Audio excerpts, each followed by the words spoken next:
Hello friends, स्वागत है आपका अपने यूट्यूब चैनल ग्रोइंग स्टडी में। हड़प्पा सभ्यता में मुख्य स्थल मैंने जब पढ़ाए थे तो उसमें एक मुख्य स्थल रह गया था राखीगढ़ी। ठीक है, उसको मैं कंप्लीट कर रहा हूँ उसमें। ठीक, उसके बाद अपन शिल्प एवं उद्योग है और लिपि जिसकी है सिंधु घाटी सभ्यता की, उसको अपन इसमें समझेंगे। और आज ये क्या है, ये टॉपिक कंप्लीट हो जाएगा सिंधु घाटी सभ्यता। ठीक है, फिर अपन नेक्स्ट वीडियो से वैदिक काल स्टार्ट करेंगे। ठीक है, और करंट अफेयर्स की सीरीज चल रही है, उसे भी देख लेना, लिंक मिल जाएगी डिस्क्रिप्शन में। ठीक, तो एक मुख्य स्थल रह गया था राखीगढ़ी, उसको समझते हैं। ठीक है, और पिछले वीडियो में मैंने सिंधु घाटी सभ्यता की आर्थिक, धार्मिक, राजनीतिक व्यवस्था को समझ लिया है। ठीक है, तो देखते हैं।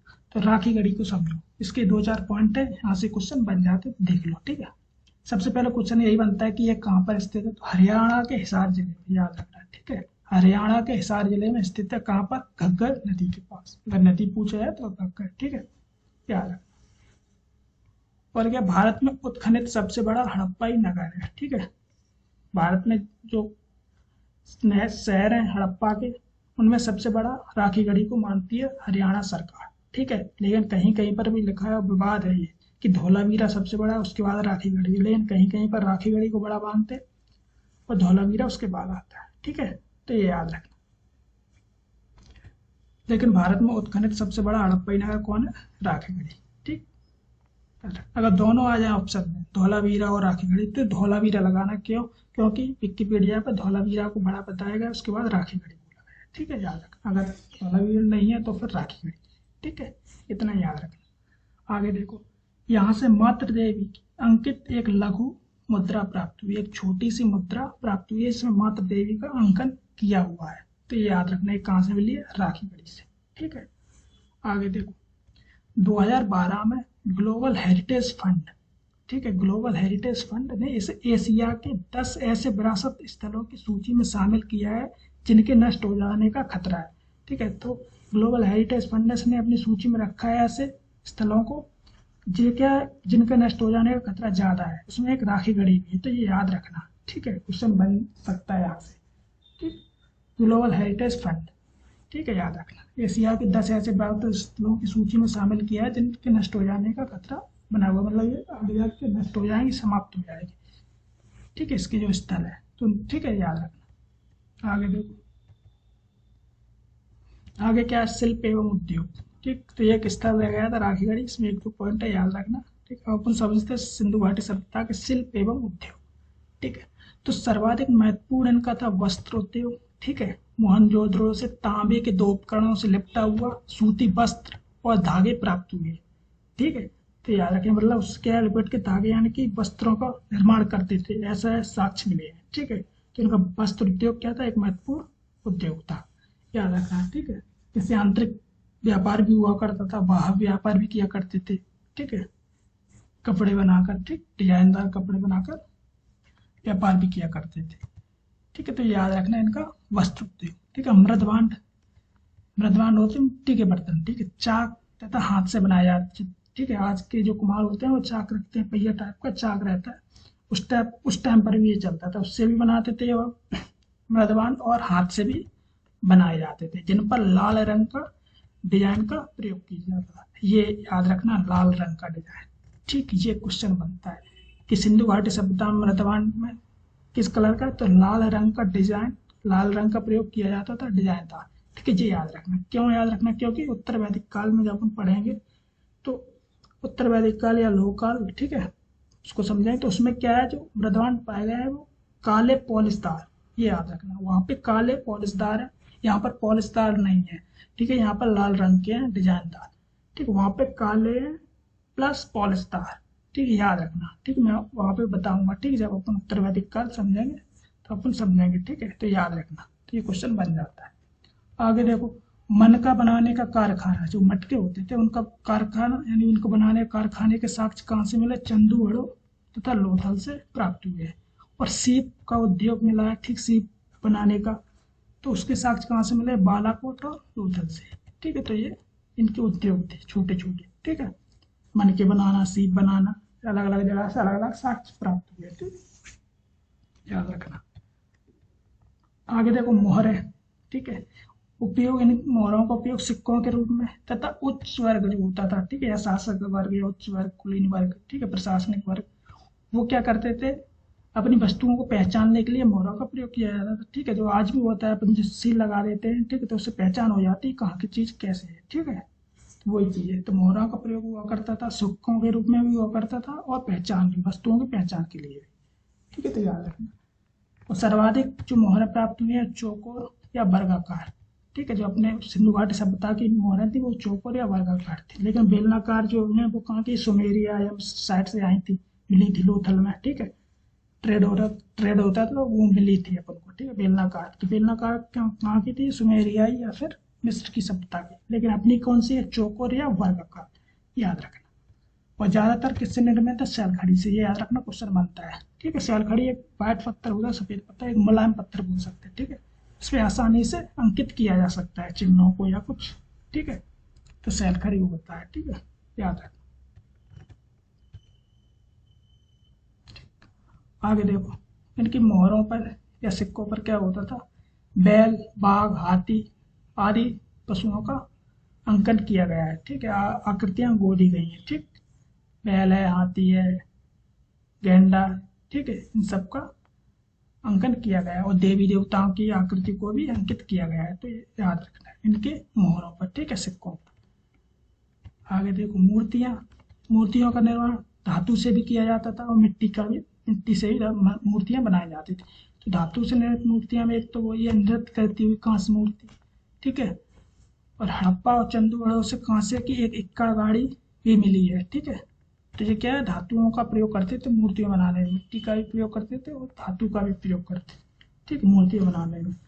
जैसे हड़प्पा और चंदूगढ़ से मिले है कांसे की इक्का गाड़ी और नृत्य करती हुई कांस्य की मूर्ति मिली है, ठीक है, ये सब चीजें। और कुछ मूर्तियां टेरिकोटा टेरिकोटा फिगर्स के रूप में प्राप्त हुई। टेरिकोटा एक तरीके से यूनानी पद्धति, उसमें बनाई जाती है मूर्तियां, वो डिजाइन की बनी है, टेरिकोटा फिगर्स के रूप में बोल सकते हैं, ठीक है, तो याद रखना।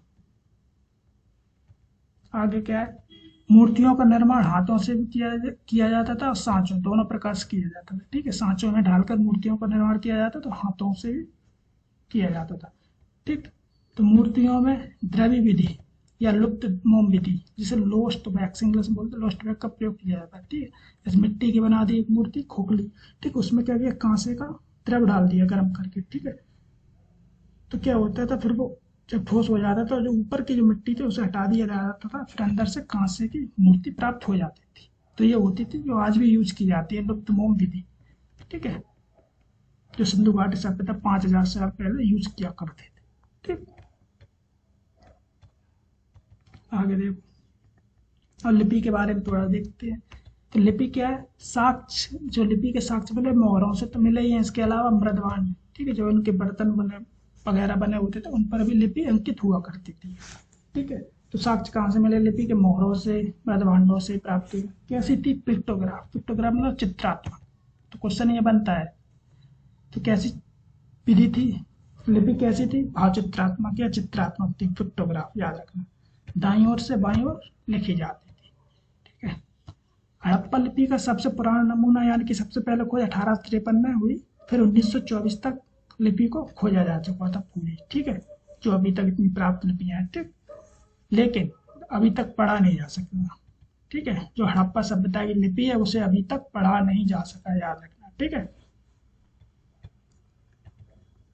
और देखो, लिपि में लगभग 64 मूल चिन्ह और 250 से 400 तक, 250 से 400 तक अक्षर है। तो ये डेटा अपन को याद नहीं रखना कितने अक्षर हैं कितने चिन्ह हैं, ठीक। लेकिन ये थोड़ा याद रखना कि सर्वाधिक जो अक्षर का यूज है वो यू आकार, जो इंग्लिश में अभी अपने यू आकार का उस टाइप का सर्वाधिक अक्षर है वो उससे यूज किया गया है। और आकृति में सर्वाधिक मछली का यूज किया गया है, प्रयोग किया गया है, तो ये याद रखना, ये क्वेश्चन बन जाता है, ठीक। तो ये इनकी लिपि थी, ठीक है। अपन ज्यादा इतना ही फैक्ट है, यहीं से क्वेश्चन बन जाते हैं, ठीक। आगे देखो, लिपि मूल रूप से देसी है, इसका पश्चिमी एशियाई की लिपियों से कोई भी संबंध नहीं है, ठीक है। ये अपने सिंधु घाटी सभ्यता के एरिया में जो लोग रह रहे थे उन्हीं के द्वारा विकसित ये लिपि है, ना कि पश्चिमी एशियाई या फिर सुमेरियाई या फिर मिस्र की जो सभ्यता था उससे कोई संबंध नहीं है इसकी लिपि का, याद रखना, ठीक है। ये मूलतः देसी थी। आगे देखो पतन के कारण क्या है, सिंधु घाटी सभ्यता के पतन के कारण देखो, इसके उद्भव की भांति यानी कि इसकी उत्पत्ति की भांति इसके विघटन का प्रश्न भी एक जटिल समस्या है, क्योंकि इसकी उत्पत्ति में भी समस्या है कहाँ कैसे, ठीक है, और इसके पतन का भी कारण अभी तक स्पष्ट नहीं हुआ है, ठीक है। अलग अलग इतिहासकार अलग अलग मत देते हैं, अपने विचार रखते हैं, ऐसा हुआ वो ऐसा हुआ हो, ठीक है, लेकिन जटिल समस्या आज भी बनी हुई है, ठीक। इसके परवर्ती चरण में यानी कि इसके परवर्ती चरण में 2000 ईसा पूर्व से 1700 ईसा पूर्व, मैंने बताया था कि 2600 से लेकर 1900-1800 तक अपने चरम पर यानी पीक पर थी सिंधु घाटी सभ्यता। उसके बाद क्या हुआ, इसका पतन होना स्टार्ट हो गया धीरे धीरे। तो वही बोल रहा है कि इसके परवर्ती चरण 2000 ईसा पूर्व से 1700 ईसा पूर्व के बीच किसी समय हड़प्पा कालीन सभ्यता का स्वतंत्र अस्तित्व धीरे धीरे विलुप्त हो गया, ठीक है। तो इतिहासकार ने बताया, अपने अपने विचार रखे तो देख लो। वैसे तो बहुत से इतिहासकारों ने बताया, लेकिन यहाँ पर कुछ 3-4 डाले, बस इसे याद रखना, यहाँ से क्वेश्चन बन जाता है। जोड़ियों में बन जाए कि बाढ़ का कारण किसने दिया, ठीक है, बाहरी आक्रमण का कारण किसने दिया, तो ऐसे क्वेश्चन बन जाते हैं, याद रखना। तो गॉर्डन चाइल्ड एवं मार्टिमर व्हीलर इन्होंने क्या बताया कि बाहरी आक्रमण या फिर आर्यों का आक्रमण, कि आर्य जो आए थे वैदिक काल, ठीक, जब स्टार्ट होगा तो समझाऊंगा। तो आर्य जो आए थे यानी कि वैदिक जो लोग आए थे, उनके आक्रमण, उन्होंने ही आक्रमण किया था सिंधु घाटी सभ्यता के लोगों पर, उनको समाप्त करके अपना जीवन स्थापित किया, ऐसा गार्डन चाइल्ड एवं मार्टिमर व्हीलर मानते हैं, ठीक है, जो कि गलत है, ठीक है। अपन वैदिक काल जब समझेंगे तो अपन और अच्छे से समझेंगे, ठीक। तो याद रखना किसने बोला था ये चीज। तो जॉन मार्शल, मेके एवं SR राव इन्होंने बताया बाढ़, ठीक है, बाढ़ का कारण बताया, जो मतलब आजकल सबसे ज्यादा मान्य है कि हाँ बाढ़ के कारण सिंधु घाटी सभ्यता का पतन हुआ है। तो किसने बोला बाढ़ का कारण, जॉन मार्शल, मेके और SR राव, ये याद रखना, ठीक है। ऑरेल स्टाइन ने बोला है जलवायु परिवर्तन, ठीक, ये नाम याद रखना, ऑरेल स्टाइन, ठीक है, जलवायु परिवर्तन, कि जलवायु परिवर्तन हुआ कि हीट वेव या गर्मी ज्यादा कारण, जलवायु परिवर्तन कारण सूखा वगैरह पड़ा, तो उससे क्या हुआ, सभ्यता अंत हो गई, ठीक है, याद। जॉन मार्शल का कारण ने बताया कि प्रशासनिक स्थिरता, कि जो प्रशासन था वो मतलब अस्त व्यस्त हो गया, एक स्थिर शासन नहीं रहा, एक केंद्र की जो शक्ति थी वो एक स्थिर नहीं रही, ना केंद्र में कोई शक्ति थी, अब अपने हिसाब से सब लोग शासन कर रहे हैं, तो वो एक तरीके से इस कारण से प्रशासनिक स्थिरता के कारण सिंधु घाटी सभ्यता का अंत हो गया, ये जॉन मार्शल का कहना है, ठीक है। तो ये अपने इतिहासकार अलग अलग अपने मत रखते हैं, ठीक है, तो याद रखना। आगे देखो, आगे महत्वपूर्ण तथ्य, इंपोर्टेंट कुछ फैक्ट हैं, ठीक है, वैसे तो बहुत से, लेकिन जो एग्जाम में आते हैं हर बार, वो फैक्ट है, इसको देखो। क्वेश्चन सीधा बनता है कि सिंधु घाटी सभ्यता के लोग तलवार से परिचित थे, तो बिल्कुल नहीं थे, याद रखना, ठीक है। लोह से परिचित थे, नहीं, ठीक है, लोह का युग आएगा बाद में, 1000 BC यानी थे उत्तर वैदिक काल के समय।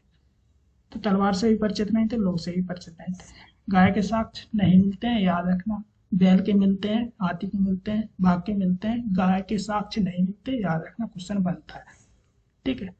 और इनकी जो अर्थव्यवस्था का मूल आधार था, ये भी क्वेश्चन बनता है, वो था कृषि, एग्रीकल्चर, ये याद रखना, ठीक है, एग्रीकल्चर, कृषि। मंदिर के साक्ष्य नहीं मिले, याद रखना ये फैक्ट भी, क्योंकि पुजारी की मूर्ति मिली है लेकिन मंदिर का कोई साक्ष्य नहीं मिला है, ठीक, ये याद रखना। और मन के बनाने थे कारखाने, लोथल व चंडीगढ़, उसे मैंने अभी बताई थोड़ी देर पहले, ठीक है। लेकिन ये 4 जो फैक्ट हैं, 4-5 फैक्ट, इन्हें याद रखना, ठीक है। तलवार से परिचित नहीं थे, लोहे से परिचित नहीं थे, गाय के साक्ष्य नहीं मिले, मंदिर के साक्ष्य नहीं है, अर्थव्यवस्था का मूल आधार कृषि है, और इनकी प्रमुख खाद्यान्न फसल कौन सी थी, मैंने पिछले वीडियो में बताया, गेहूं और जौ, याद रखना, क्वेश्चन बनते हैं, ठीक है। तो ये क्या है, इसमें क्या है, कंप्लीट हो चुका है अपना ये टॉपिक सिंधु घाटी सभ्यता, ठीक है। इसमें से अपन ने देख लिया, ठीक है, इनके पतन का कारण भी देख लिया, ठीक। और पतन कारण में ऐसा माना जाता है कि जो इतिहासकार है अपने अपने मत दिए हैं, तो ऐसा भी हो सकता है कि अलग अलग जगह का जो पतन कारण है वो ऐसा हो सकता है, कहीं पर बाढ़ का कारण हो सकता है, कहीं पर जलवायु का परिवर्तन का कारण हो सकता है, ऐसा हो सकता है, ठीक है, क्योंकि एक जगह पूरे एक ही तरीके से सभ्यता का नष्ट होना भी एक अलग बात है, ठीक है। तो ऐसा हो सकता है कि बाढ़ के कारण कोई एरिया यानी कि मोहनजोदड़ो समाप्त हो गया हो, जल परिवर्तन के कारण कोई दूसरा स्थल, ऐसा हो सकता है, प्रशासनिक शिथिलता के कारण कोई दूसरा स्थल समाप्त हो गया, ऐसा हो सकता है, ठीक है। तो ऐसा मानते हैं इतिहासकार आज भी कि हाँ इन कारण सभी कारणों से हो सकता है, अलग अलग स्थानों पर अलग कारण हो सकते हैं। ठीक है, तो ये याद रखना, ऐसा भी बोला जाता है। ठीक, तो ये पतन कारण सब लिपि वगैरह अपन कंप्लीट कर चुके हैं। ठीक है, तो इस वीडियो में क्या है, सिंधु घाटी सभ्यता कंप्लीट हो गई है। अपन अपने आगे समझेंगे वैदिक काल। ठीक है, उसको समझेंगे। ठीक है, और करंट अफेयर्स की सीरीज चल ही रही है, उसे भी जाके देख लेना। ठीक, मिलते हैं अगले वीडियो में। जय हिंद।